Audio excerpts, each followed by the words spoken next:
The Art of Protest Gallery displays urban and street art, which aims to break through conversational censors and displays pieces on subjects people are often afraid to approach. One artist has painted a collection of work which represents the journey of the UK's chocolate industry. Jo's been an interesting artist that we've had our eye on for a while. We met her down in London, strangely from a gallery from York and an artist from Sheffield.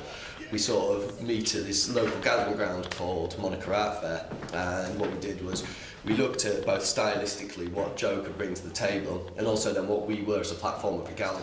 She also depicts landscapes and industrialism in a really beautiful way, with these sort of architectural loose lines. That's just something that there isn't anyone else doing that I could see, and I really wanted to bring that into the fold of the gallery. So we wanted to set a little mission and create something quite exciting in this exhibition, which is obviously a kid in a sweet shop. So what's the biggest inspiration behind this exhibition? When I create an exhibition, I like to find what's integral to a city and explore that to create something about the city, but about the past, but also about the future and the present.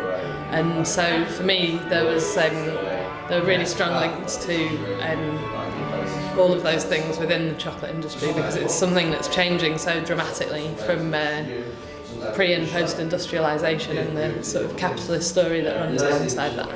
When I started out with the show, I really wanted to have a clear a vision within the work, and so for me, when I hit on the confectionery and the chocolate discussion, that was what I ran with, and I really enjoyed sort of looking into it. And it wasn't just York that I looked into. I went down to Bourneville near Birmingham, I went down to Bristol and London, and I looked at how it affected the UK and York's position in the UK. And why is York the ideal location for a display on Britain's confectionery industry? York is where we kicked off, and we could have had any city in the UK. We chose it because of this area of art indulgence where it's had a really good craft background, but certainly no one was doing anything like this, not within a 100-mile radius, in fact not in the north of England.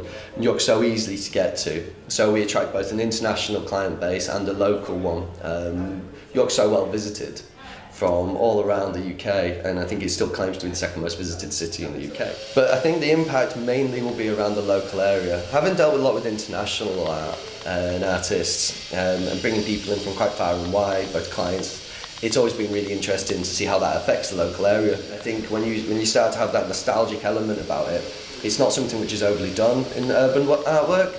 So to be able to look at nostalgia in urban artwork, which is very of now, and for it to attach itself to these factories which are almost becoming derelict, but actually they were home to people once, and actually what they're doing by reintroducing them somewhere that's more residential, they're going to be homes again, and I think that will impact the whole area. Chocolate has been a large part of York's history, and it's modern artwork like this that is keeping this part of York's history alive for years to come.